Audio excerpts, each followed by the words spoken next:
Yo, what's poppin', people? We keep the collab train going, and by popular demand, I must say, I got Mr. Joey Knight on from the Joey Knight podcast, Chelsea content creator, boxer as well. Just does all sorts, really. Really delighted to chat to Joey. He's a top boy. We laugh.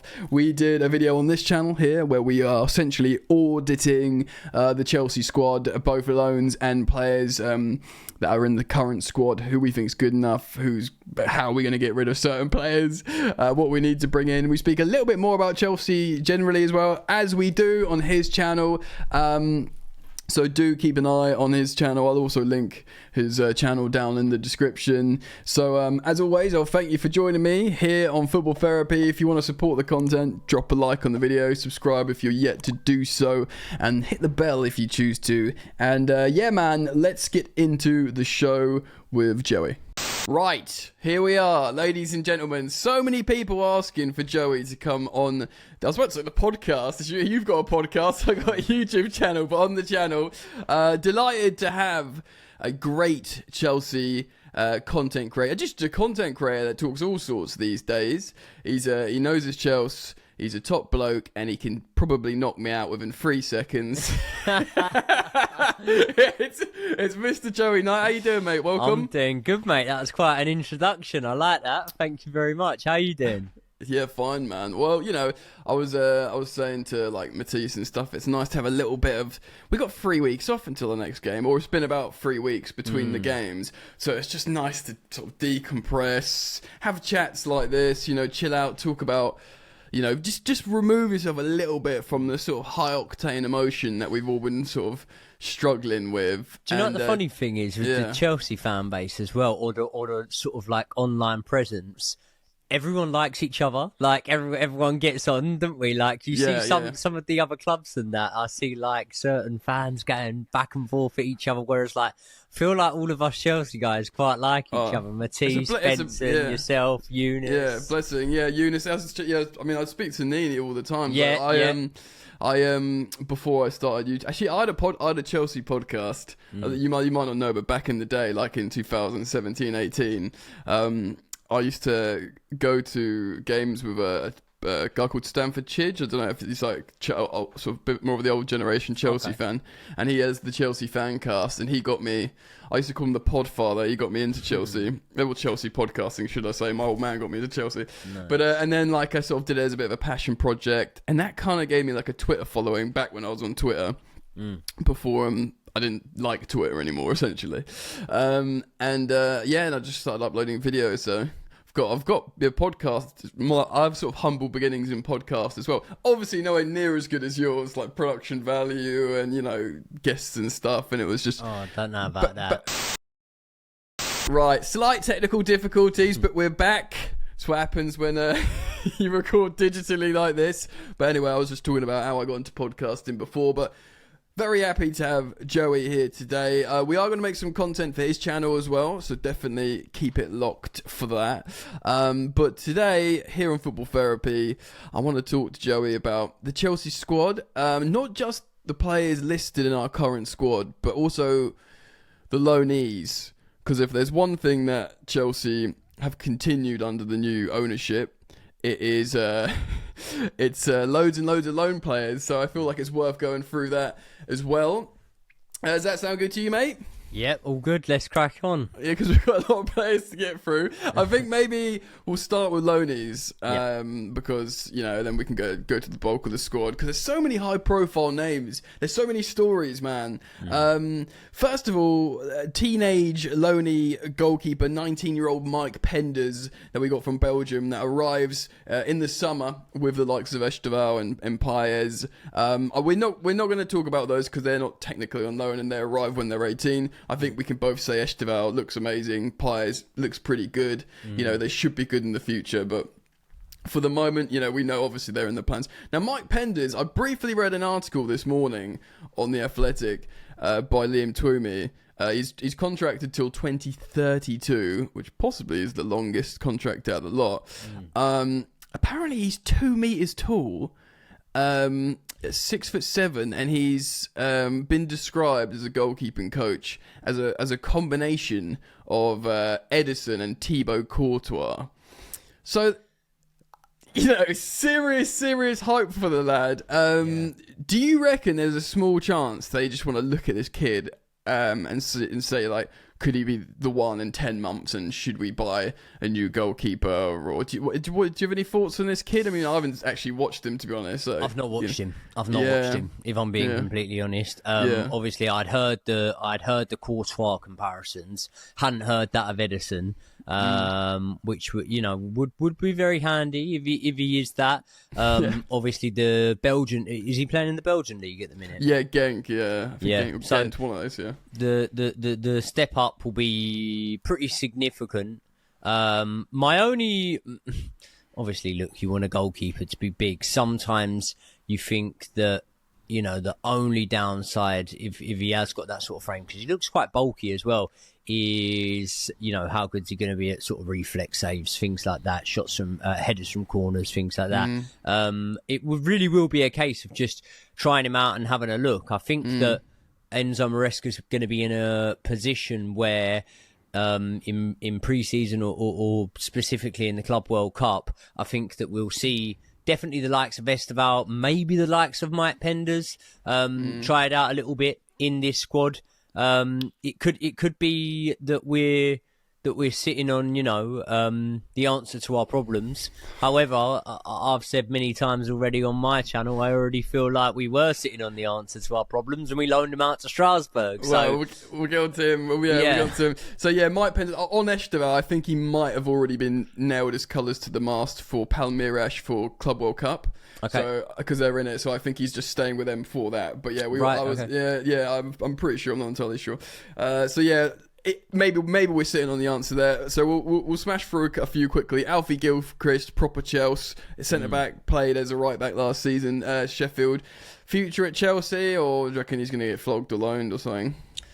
I think he'll probably go. It's a shame because under Pochettino, that I thought that not only did he do well when called upon, I thought he showed a fair bit of versatility. He was a little bit in a way similar to the way that Trevor Chalobah was used when he first sort of integrated into the squad, in terms of sometimes he would be bombing up the right hand side, sometimes he'd be playing in the defence. Obviously it's not, he's not underperforming, but he's not being spoken about as one of the players of the season in the Championship so far. So whether or not he'll cut the grade, I'm not sure. I think that being an academy graduate, if they could get somewhere around a 6-7 million fee, I think that would be appetising towards the ownership. Whether or not the fan base or not would agree with that. Yeah. I think one of his biggest assets is he's just sort of seems proper Chelsea, doesn't he? Loves it, which is great to see, especially in this time of we're trying to cultivate a new reconnect to a manager and players. Do you know what I mean? That's a big step we need to take. I'm going to smash through a few of these. I think David Washington's done for. We'll go back to Santos. Similarly, Bashir Humphreys, I think he was a very good defender, but I don't potentially think he's got a career in the first team at Chelsea, sadly. Caleb Wiley, the left back, who apparently is at Watford now. We recalled him so we could send someone to Strasbourg, I think.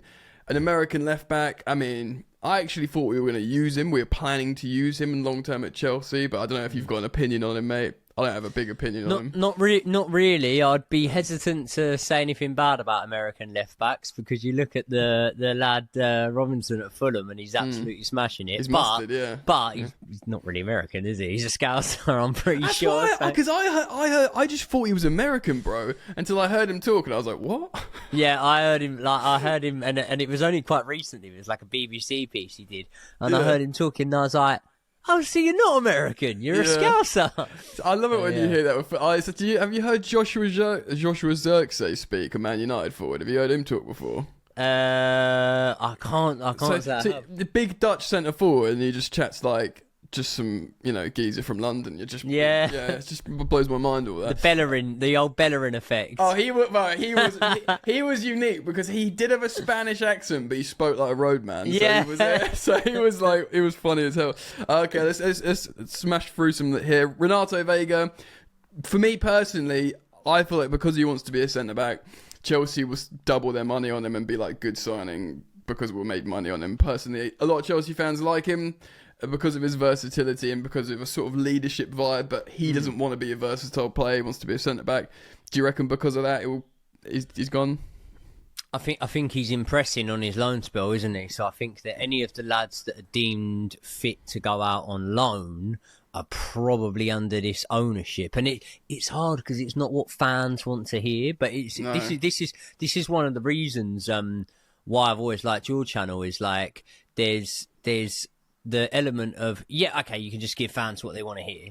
Or you can go, look, this is my opinion, but a realistic view of the situation we're in means that this is the way we'll probably go. And if you're deemed, fit to go out on loan, you're probably deemed fit for sale if they can flip you and make a profit on you. So I probably don't think he'd stay there, but I was interested in seeing his progression as a Chelsea player. I think that when you say about fight for the badge, we only got a small sample size, but I think it was on the opening day he made a challenge. It went out for a throw-in, and then he was like directly right by the shed end, and he started cheering to the fans. I love that. Yeah. I mean, he again, like I said, a little bit of Gilchrist, that connectivity to Stamford Bridge, and it's important. But yeah, like you were saying, I try and be philosophical about just what's going to happen. Accept it. Try and hope for the stuff that we need. A better Chelsea, a connection with the fan base again, but the stuff in between, you got to be a little bit realistic. Right, Kepa, I think if Bournemouth are doing amazing, he's their guy. He's got a very low buyout clause. I reckon if Bournemouth qualify for Europe, well, that's Conference Europa, ideally for them, maybe at the Champions League, I think personally they might buy Kepa. Do you agree with that? What is that buyout clause? I think it's like 5 million or something. Oh, fucking hell, yeah, of course. I was gonna say, if you qualify for any form of European football, which by the way, as unlikely as it could, you could get like, I think finishing within the top 10 could get you European football this season. Yeah, because like unique scenario. It would be unlikely, obviously, but if one of Man United or Spurs were to win the Conference League, and we've got to finish 8th. We've got to finish 8th for that to happen. By the way, have you seen that? So I don't want that to happen.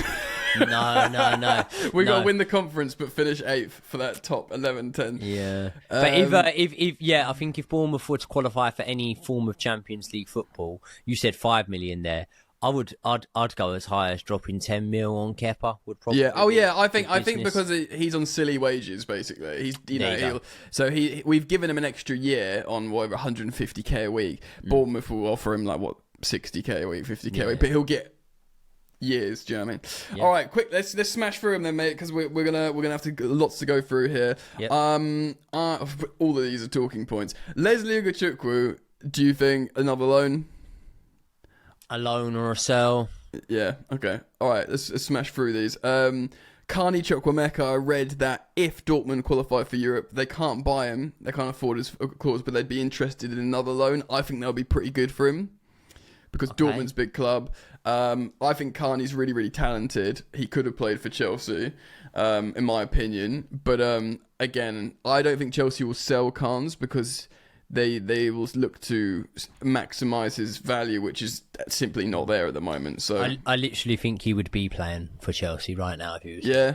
Yeah. This moment in time, I think he'd be playing for us. So yeah, I heard something about a £45 million or €45 million clause, but I didn't know about that bit in the contract. So so I think I really like him personally. I think he can play in tight spaces very well. Yeah. Breer, I mean, it's not going to happen for Breer at Chelsea. Stocks are down on him. It has to be a loan because people in football say he can be really good, and because he's not that, you can't sell him right now, can you? Or do you sell him for like nothing? Or no one will take the risk because of the injuries, and we can't deny the fact that when he came back from that injury, which was one of the most bizarre circumstances, we had a mid-season friendly against Aston Villa, and he picked up a horrific injury. He's literally never been the same. He played multiple games under Pochettino. And I'm not on about the Brower we saw at Southampton. I'm on about the Brower we saw, I remember him scoring towards the end of the season against Wolves in a 3-1 win when I was at the Bridge. Brower looked like a player, not comparing him, but in the mould to an Erling Haaland or someone like that. Yeah, someone like that. Tenacity, quick, big built, direct. I've not seen any of that from him since. So I think it'll probably be a loan, because I don't think anyone will be willing to risk putting down money with the injury record. Okay, so let's go really, really quick for the rest of these. Santos is coming back. We all love that. But it's coming back. It's going to be good. Georgi Petrovic is going to come back. Yep. You alluded to it earlier in the show that you think our best. I agree with you, by the way, by some distance. I don't think Georgi Petrovic is like a Galactico goalkeeper. I think he's good enough to be a Chelsea placeholder. Personally, I've got nothing against him becoming a great. But in the mould he is, he's 25. He's very young for a keeper. But I look at him like he's better than the rest. So I rate him same level as Leno at Fulham. Yeah. Okay. Which is really decent. Yeah. The definition of the word solid. Yeah. Just solid. Yeah. Not going to make you shit yourself every time he goes near the ball. There you go. All right. So I'm going to leave the two hardest ones for the last. I think Disasi is pretty straightforward. I think he is.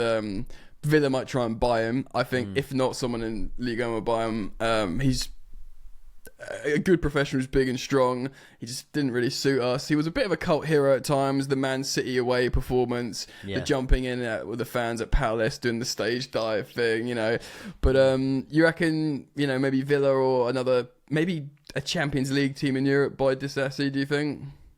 I know he ain't got the streets at Chelsea, but apparently, teams. And I've seen him quite a few times for Villa, and he's been looking half decent. I actually thought that when we played Villa, going on the match they had played before us, that he would have been a miss for Aston Villa. And I think it about so many of our players, man. Unless it's down to like injury, there's so many of them that I go, when they leave, they'll be really good. And we've seen it, haven't we? We've seen it with Callum Hudson-Odoi. We've seen it with so many players that as soon as they've left, they've been really good. But yeah. I think he'll leave. I don't know whether it'll be a Champions League side, but I do think he'll leave. Yeah. Obviously, the Chose is a big thing at the moment. Sold for 3 million. Mudryk bought for 60 million. But context is required. Sometimes people just need to it's almost like you could be in love with a woman, but love's not always enough, And you just need to go elsewhere. Just a little bit of romanticism there with me and Joey here on the show today. Right.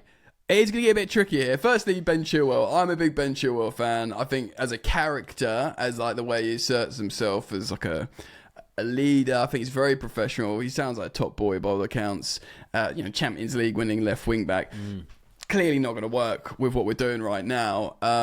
There is this sort of idea that he will be a unique case, that Chelsea will break their own rules and they will loan him out again because of the scenario. Do you see that happening, or do you see him being sold somewhere? What do you reckon?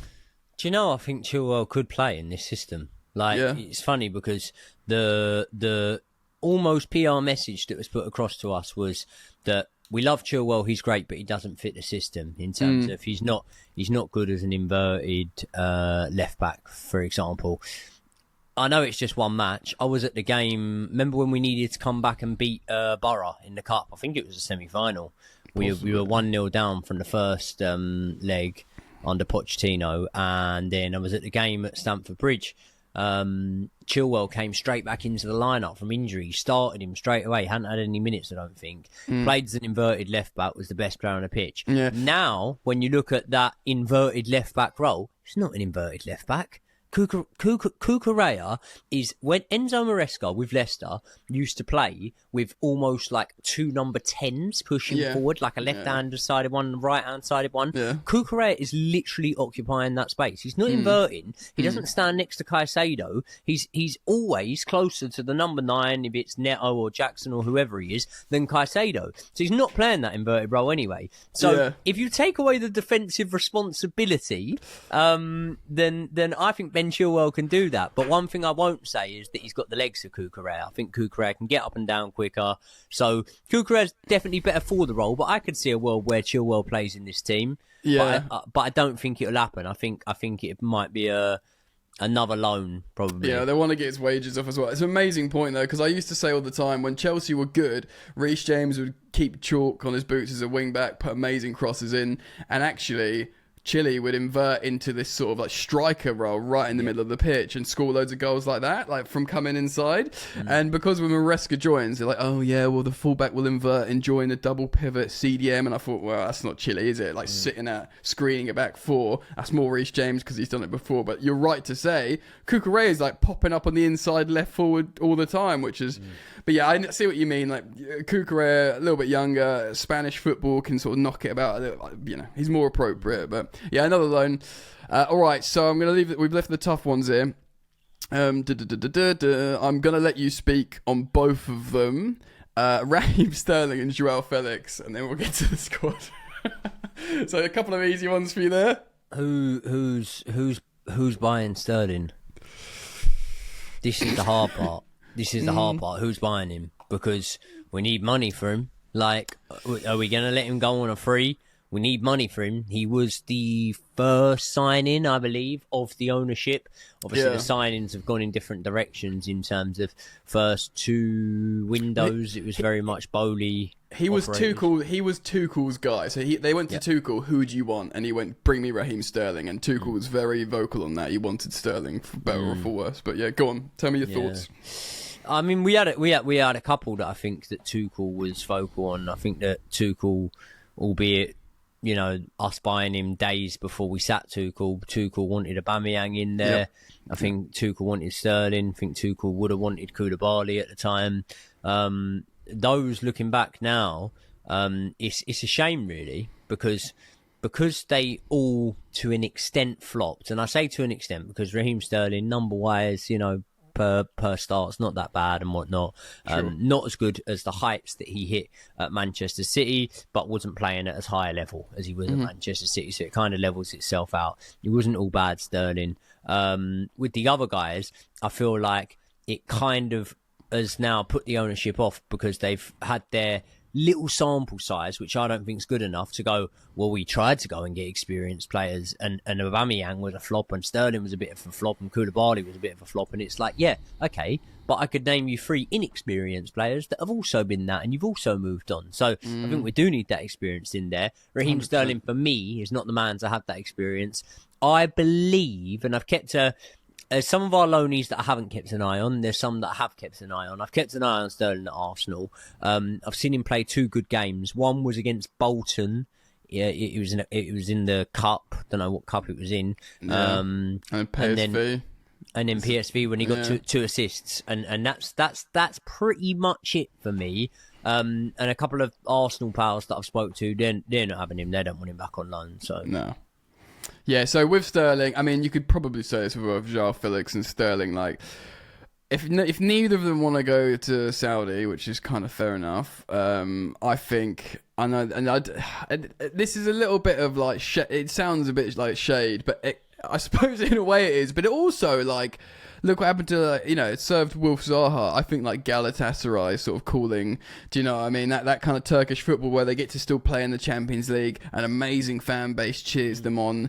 They love that kind of Expendables vibes. Obviously, Joao Felix will be a bit more of a get for them. But I wonder if Raheem Sterling would accept something like that, because he won't want to. I mean, maybe he'll just say, screw it, I'll go to MLS into Miami and live that life, But and that sounds awful, like, because not only has he had an amazing, illustrious career, Raheem, he's a good professional. Apparently, he's a really good role model, and I always say, like, you're an England fan like me. For 18 months, he was like England's form player at one point over Harry Kane, And then you also combine that with the fact that I know, this is 4 years back we're looking, but who wanted him at Chelsea? Thomas Tuchel. So now, if you can go somewhere and you can play, and now we've seen, I don't know what it will be like under Thomas Tuchel, but now we've seen, especially under Gareth Southgate, the development of it not just being the big 6 clubs that you'll pick from. I think there were 4 Crystal Palace players at the last tournament. So if Raheem Sterling, it depends how much he wants it. If he's willing to drop his wages. You'll be looking at Rashford as well, wouldn't he? And think like, Rashford's done it. Like, why can't I? Yeah. So if he has ambitions to get back in that England squad and he's willing to drop his wages a little bit, then maybe we'll find it slightly easier to move him on. João Felix, I think, will have suitors. I think there'll always be people in for João Felix. It might be one where, it's a little bit embarrassing for us because we probably take up to, I know it sounds drastic, but up to 20 million less than we paid on him. Might get 35 million from somewhere for him, but if we can do it. I do feel bad for him because he was used as like a bargaining chip to get the Gallagher, because it was because, I mean, in hindsight we should have done everything to get Samu, because Samu was absolutely tearing it up for Porto. He's the exact person we need, a proper striker. That's what we were doing. Yeah, and then obviously that fell through for whatever reason, like a contract reason. And then George Mendes went, well, Felix loved it here, when he was here, let's get that done. And it was a kind of like a marriage of convenience that turned out to be, I mean, I quite like the player personally, but I do feel like his football's orphaned a little bit. Milan are really not enjoying him at all. He had a good debut and they're like, get him out now because it's just not working. So that's why I'm thinking, is it like a Galatasaray, or is it like a top 4 a Serie A team, or I mean, like you say, there'll be suitors, but it's not going to be easy, I don't think.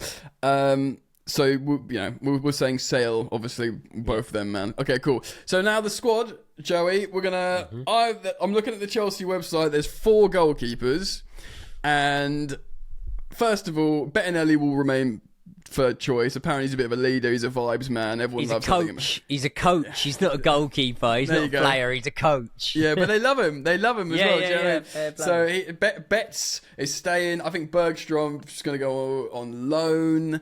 I mean, one of Jorgensen or Sanchez has got to go, and the one that remains might be second choice to Petrovic if we don't buy a goalkeeper. Give me your general, relatively brief thoughts on the goalkeeping situation for next season. Sanchez, hopefully the quotes that we've seen in the last few days are directly from Robert Sanchez. That is that if he's not going to be the number 1 choice, then he'd want to go. That's music to my ears. We need to get rid of him as soon as possible. I agree. Nothing against him. I don't want to speak down about a Chelsea player. No player picks to be in bad form. No. I made a blunder that I hold my hands up to time in, time out. When after one season at Chelsea, I said Cucurella's not good enough. He's not Chelsea standard and whatnot. And that was going on what I had seen. So I'm hesitant to stick the knife in, but Robert Sanchez, if I found out tomorrow that he was leaving Chelsea Football Club, that would be music to my ears. Well, he's played in the Prem for like 7 years or something. So we've got a big enough sample size. Do you know what I mean? Like, and he did get dispossessed of his place at Brighton. So, it's not like he was their first choice when we went and got him. He had already been dispossessed of his number 1 spot. Jorgensen number 2 then? Jorgensen as a backup, yeah. I mean, I do. There's certain portions of the fan base, and maybe large portions, that are turning on Enzo Maresca now. But I do have faith in Enzo Maresca and in his eye for talent, in his judgment and whatnot. And I just think that we literally get to see what we see on the pitch. And I think that Enzo Maresca must be seeing something significant on the training ground to show him that actually Sanchez is, and I hate to term the phrase, but the worst of 2 evils out of the 2. No, I 100%. I think that if Jorgensen was given a 10, 15 game run in the team, then maybe cracks would start to appear quite quickly, and that's why he's not using him, because other than that, can't say anything bad about Jorgensen. He looks like a consummate professional. He's turned up every time he's played in the team. So yeah. I'm inclined to agree with you. I think it's a weird one with goalkeepers because Georgi Petrovic is an amazing loan at Strasbourg, like Santos. They're both really benefited from being there. I know we Chelsea fans would be like, well, they should be here. They'll be here next season, and actually we might reflect positively on that great developmental experience in France. I know that's not a sexy thing to say right now, but that might be the case. And I wonder with Penders, that's going to be this amazing talent, and the sort of placeholdery, solid, like you say, element of Georgi Petrovic, they might see that as enough. I've got concerns, but I'd still love to just buy a big boy goalkeeper, but we'll see what happens there. So I'm going to run through a few untouchables. Let me know if you don't agree with me, and then we can speak about the in-betweens. How's that sound? Yep. Cool. So, Mark Cucurella, possibly the best left-back in the league this season. Reece James, Chelsea's captain. Whether they'll be starting or not long-term, there is a long-term cultivation plan for both Colwill and Fofana, so not going anywhere. You agree with that? Yep. Different profiles, exciting. A much higher ceiling to reach. Okay. Caicedo, obviously, possibly player of the season. I'm trying not to get too ahead of myself. I'm going to say Enzo Fernandez, though there is I really love Enzo Fernandez. Amazing footballer, leader, wearing the armband, doing something that loads of other players don't do. I just wonder, personally, with how good Santos is, who can play that role, if Real Madrid just waves 100 million quid under Chelsea's nose and say, can we have Enzo? I wouldn't want to sell him. I just have this feeling that they want that kind of player, and he's got that Galactico Madrid quality, and Chelsea might be looking at Santos and Paez and that left pocket. Well, can Palmer move over to Esteval? I just wonder if there's a future, something that happens. But for the moment, presumably, I don't want to put words in your mouth, like me, you'd be wanting to keep Enzo Fernandez? 100% I want to keep him, yeah. It's weird, though, before the Real Madrid rumours came up and when he was out of form, I made a video about Enzo Fernandez and I said it's a really weird situation. It might be a systematic thing. Now, obviously, he's come to fruition. He's playing really well. But at the time, he wasn't. And I said it might be a systematic thing, but it's really weird. Enzo Fernandez right now could walk into Real Madrid's team and fit perfectly. I said, but for some reason it just doesn't work at Chelsea. And I've got to stop calling these things and subconsciously predicting these things, because now it looks like Madrid are after him. But yeah, I'd want more than 100 million for him, considering what we invested. Yeah. Well, I think because we paid 105. His book value now, which is a wanky statement, but it's probably like 85 or something, so they'd make a book profit. I'm just trying to think of what they would think. But I wouldn't want to lose him. I would want him, especially if touch wood, oh my God, if we're in the Champions League, then you want Santos and that. Right, so this is going to get... Cole Palmer, I reckon we'll keep him. So let's just get that out of the way. It's going to get a little bit trickier after, I reckon... Nico Jackson, we've seen in his absence how important he is, not just systemically. I know we all got a bit frustrated with his lack of goal scoring, but I mean, again, presumably you're very pleased with he costs like 29 million quid, and he should be, if not second choice, like head to head with a new striker to try and cool. Right, Joey, it's gonna get tough, mate. Alright, so I think players like Tyreek George are going to stay, but they're going to be this kid, like, understudy, getting more minutes, feel good academy player. And from here, it gets tough, bro, because we have wingers, and the wingers is tough. I mean, I think Aaron Anselmino will go on loan, possibly to Strasbourg. We've talked about Disasi. Tell me your opinions on both Tosin and Badiashile. So Tosin Adarabioyo, I believe, whether it is this coming summer or the next summer, he'll just be moved on, just for the fact that we got him on 100 grand a week and for no fee. Yeah. And I think that from the board will be something that they will see very, very lucrative, to just make a quick flip, quick bit of money, and I believe he'll be moved on. Absolutely nothing to do with standard of performances, because I think that Tosin's been a I've seen him have a bad game. I've seen him have really good games. Overall, I'd say he's just been a solid sort of 7 when called upon. And I think that if you're playing for Chelsea and you're doing that, if you then go and play for the likes of a Fulham where he was at, a Crystal Palace, even a Brighton, someone like that, I think that it'd start week in, week out for him. So I think if someone along those lines was to offer between 15 and 20 million for Tosin, I think that would be very, very attractive for the board to. Yeah, or a top 4 Italy team. Yeah, he could go to a champion. He could go to a Champions League team on the continent and be like, "Thank you very much." You know what I mean? Yeah. All right, so Badiashile. Badiashile is so hard to make my mind up on. You know, he came to Chelsea Football Club. He looked really good when he first came. Then he looked really bad. Then he looked quite good. And now at the minute, I'm sort of in 2 minds of, is this just going to be an inconsistent player? Or is this going to be a player that takes a bit of time to adapt? Once he adapts to the new system, looks good. But then, because we've gone and got new managers in, we've then changed that system and now he's got to adapt again. So with longevity of a manager, say Enzo Maresca stays there for quite a while, I think that Enzo Maresca values Badiashile as a player that he will utilise. It's just whether or not we go and sign a sort of, I don't even want to say top level, but a higher level defender. Yeah, I don't think we'll sign another left foot. So I think he'd want to keep Badiashile and Levi as those guys. Yep. So I'm sort of with you there. Just very quickly, I think Gusto's safe in here. I didn't say him before, but I think you don't know, mate. I don't know. Yeah, I honestly don't know with Malo Gusto. And I'll tell you why. Right, I absolutely love Malo Gusto. Absolutely love him.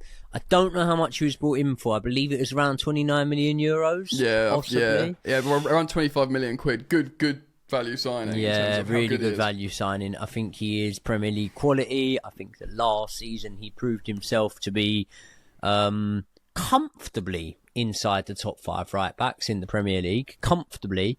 And I might be wearing blue tinted glasses, but some might even say higher. Got some assists. However, we spoke about this whole system not suiting them thing with Ben Chilwell, and I think with Malo Gusto, I think that people have consistently been saying to me this season, he's not performing to the standard he was, Malo Gusto. And I think, no, it's nothing to do with that. He has been playing as an inverted fullback. Like, he hasn't really had the same sort of luxury that a Cucurella has. And even when you see Cucurella, say, for example, you've got Sancho on the left-hand side. Cucurella is the one closer in towards goal than Jadon Sancho, which means that the task of whipping the ball into the box, which is not something Sancho really likes to do anyway, is then put onto Jadon Sancho. So unless we started to play Malo Gusto in the role which you'd have thought we'd have already seen in the absence of Noni Madueke, as a full-out right winger, I don't think we're going to get the best out of him. 100%. I think that he's one of the best at whipping balls in the box, and I've just got this sneaky feeling that I almost don't want to voice because I don't want to put it into the universe and whatnot. But there's a certain player who I don't think is going to be there at Liverpool next season.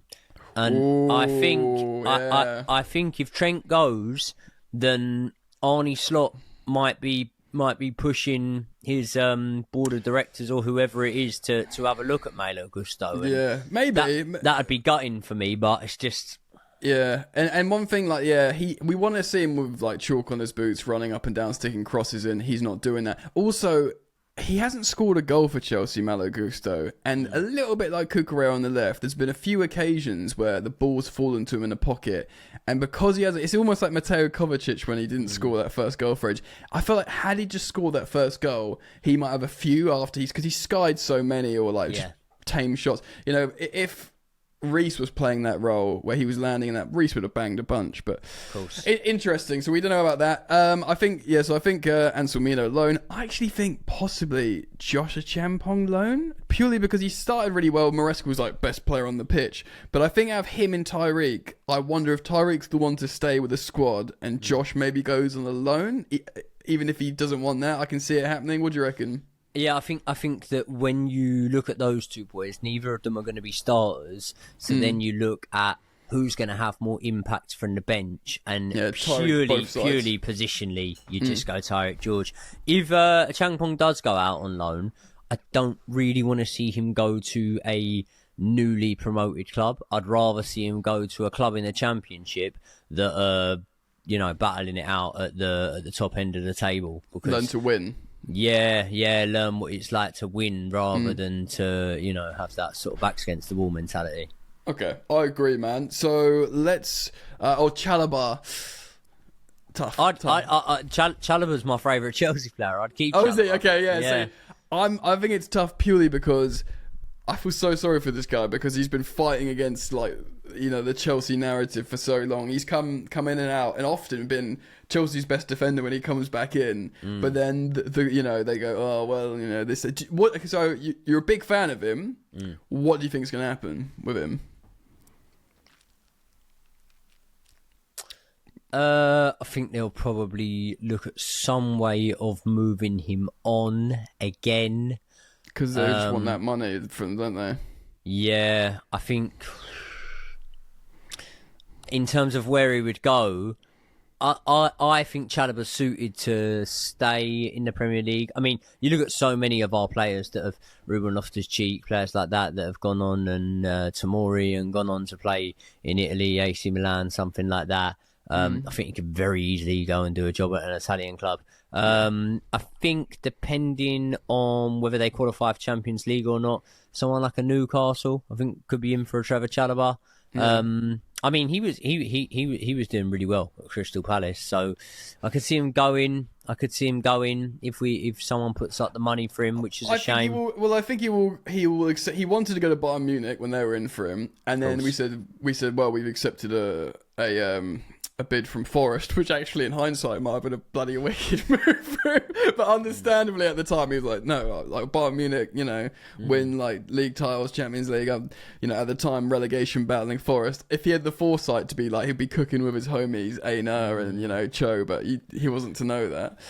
But he might not even as much as I love him, he might not have even got into the starting lineup for Forest at the minute, the way their centre backs are playing. Maybe not, but all right. So we're going to finish in the wingers just in a second. I think Matisse Mugu is going to go to Strasbourg. Kellyman, bless him, hasn't done anything because of the injuries. He'll almost certainly go on a loan or play in the developmental side. Before we end on the wingers, and Gu, I think Gu's going to go on loan to like a Sevilla or something. Do you reckon you can see that happening? Because we'll probably get another striker. I'd rather he went on loan in English football. Yeah, I'd love to see him beat the crap out of the Championship because I reckon he would. I've said it multiple times on the podcast this year when we spoke about Rory Delap coming to Chelsea. Liam Delap, Rory Delap. I've done that before. Yeah.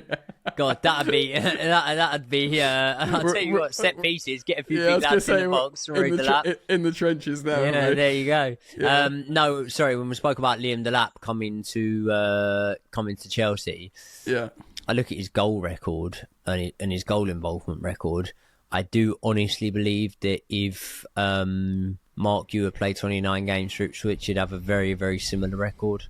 So similar play style, he bullies people. So a good loan somewhere like that, yeah. Okay, we'll end on the sort of attackers. Just Dewsbury Hall, I feel bad for the lad. Obviously, he turned into Eden Hazard the other day for that goal, but not going to rely necessarily on that. I mean, he's a very serviceable Premier League player, but I felt like he's struggling with the shirt personally. Yep. What do you reckon? A Sale, a minor loss, or do you have belief? Sale, take a bit of a loss on him. I actually think he could play at a higher level than some people might think. So I've seen like some people saying like, "Oh, go back to Leicester when they're relegated," things like that. Yeah. I don't think so at all. I think I think bottom half Prem defo. Yeah, I think to be honest, I actually think that he could fit in at a Spurs somewhere like that. To be honest, so yeah, 100%. Yeah, bottom half Prem at the min. So yeah, get it in. Right, so we don't have Nkunku, amazing footballer, finisher, doesn't want to be here, doesn't fit in the system. Sale, Bayern Munich. they want him. Yeah, by any means necessary. Yeah. And we should actually shouldn't really make a big... I mean, Chelsea are trying to make a big profit on him, which I think's bollocks personally, but get your money back and move on. I'm surprised they are, because it wasn't even this ownership that signed him. No. Well, that's the thing, but they see him as like, just the kind of player he is, and he'll go to like Bayern Munich. He eats the Bundesliga alive. Bayern Munich are calling like it's just a deal to happen. Right, so I'm gonna let you talk your way just to finish now, mate. Just to talk your way through the wingers, which of course are Jadon Sancho, Noni Madueke, Pedro Neto, and Mikhailo Mudryk. Mm-hmm. And just for the sake of profiling players, Mudryk isn't banned. Okay. For the sake of the conversation. Yeah, so if Mudryk isn't banned, have we missed Mudryk? I'm not sure. Would he have been utilised and used way more in his absence than he was before? I'm sure he would have. And he's got suitors as well, by the way, just to sort of like, and I'm sure you already know, but otherwise to inform your like thoughts, he has got a lot of relatively high profile suitors in Europe still, so... I think that Mikhailo Mudryk, and we always use this team as an example because I think that so many players have gone there and done well, but I think Mikhailo Mudryk could be a star at Borussia Dortmund. But I do think that he is... I think that mentality is something that is so key in the Premier League. And I'm not saying he has a bad mentality. I do find Mikhailo Mudryk slightly immature for the Premier League in terms of just his sort of mentality and whatnot. Yeah. And I think that, again, the shirt weighs heavy on him. Number 10 as well. Yeah, I'd move Mikhailo Mudryk on if it was up to me. Okay. He's a very, very popular player amongst a certain demographic, and therefore... Yeah. I'll get a lot of stick for that, but yeah, I'd move Mikhailo Mudryk on. No, do you know what I mean? Game of opinions, don't worry about it. All right, so in any order, Madueke, Sancho, and Neto. So Madueke, definitely stay. Impressed by him, more so than impressed by him. I think Enzo Maresca definitely likes a player that will take the ball at his feet and run at players. I think that you've got to meet ice with fire sometimes. So if we're looking at winger options, I think you don't have that on both sides. I've always been very adverse to seeing Sancho and Madueke on the same pitch. I think you either have one or the other because they both do the same thing. So if you play Madueke one side, then I think you want probably Pedro Neto on the other side. So you've got one that will take the ball's feet and run at people, and one that will run in behind. And then I think you've got options there. So Madueke, Pedro Neto, definitely safe, definitely staying. Pedro Neto showing a lot of versatility. The Jadon Sancho one's hard. Now, they're saying a significant fee to terminate the obligation. Now, if the significant, it doesn't give us any sort of clarification on what it is, and I don't know unless you do what that is. No, I don't. If the obligation was to buy at 25 million, if significant is, I don't know, 20 million, then I wouldn't be terminating it. But if significant is 5 million, bearing in mind, I believe we paid something like 10 million to loan João Felix for 6 months when he got sent off on his debut against Fulham. They were crazy times at Chelsea Football Club. They're still crazy now, but they were crazier. If it was like 5 million or something like that, with the arrival of Esteval, then maybe I would say terminate it. But I don't think that Sancho's been bad at Chelsea. No. I thought his first 4 games, I thought, oh my God, we've cracked it. He's going to be brilliant here. And then I don't actually think his form dipped until our form dipped. So it's very, very hard to make a judgment on these players. Yeah. Such a good point, Joey. That's the thing. Like, I quite like Sanchez. I was like, bloody yeah, we got him for 25 million quid. He's going to half his wages. He's a self-proclaimed boyhood Chelsea fan long before Man United came along. and he's just about to enter his prime, and he does look like his attitude's sorted. Like if he gets subbed, he straight away like accepts it, doesn't do a nonny Madueke, which, you know, we love and hate elements of that nonny. You know? So he looked like a professional attitude, and yeah, you're so right to highlight the fact how, because, you know, obviously Palmer's disappeared as well. I know he's created the chances and all that, but there's elements of Palmer that's disappeared, but you don't talk about it because he's got credit in the bank. Just the other day, Sancho did good work to win that penalty that Palmer missed for the first time, you know. But I agree, he has been poor, but I think Sancho, either way, if we send him back, it would be like some fans would be happy, some fans would be sad. If we keep him, some fans would be happy. It's not a massive financial risk, and I think he'd be a very serviceable rotational option. Chelsea bowl accounts are looking at a new right-footed winger as well, and I'm with you. I think Pedro Neto. He's been praised for just running around at the moment, but I think he's quality, Pedro Neto. You know, this is a player that starts for Portugal with their plethora of attackers. He ripped the crap out of us before playing for Wolves. He's done it against Man City. So I tend to agree with you, mate, on all of that. And I think, Joey, pretty much, man, we have audited the army of Chelsea players. Have you got anything to add with that before we wrap up? No, I don't think there was many that we massively disagree on, and I would just go back to anyone in the comment section that is that feels like I'm suggesting that we sell Malo Gusto. I'm definitely not suggesting that. I was saying I've got a horrible, sneaky feeling that could be something that happens. I'm going to edit this to cut a few words out, like, I'm suggesting we sell Malo Gusto. Also, I just realised we did miss Romeo Lavia, but, I mean, he ain't going anywhere. He's not going anywhere. He's quality. He's an important player. He needs to be fit. All right, mate. We are going to film a video for your channel as well, so make sure if you haven't seen that yet watching this, go over to Joey Knight Podcast. Other than that, bro, lovely to have you on for your debut. We should do it again at some point, mate. We can do it again. And thanks for coming on, bro. All good. Thanks for having me, mate. Peace, man. Top man.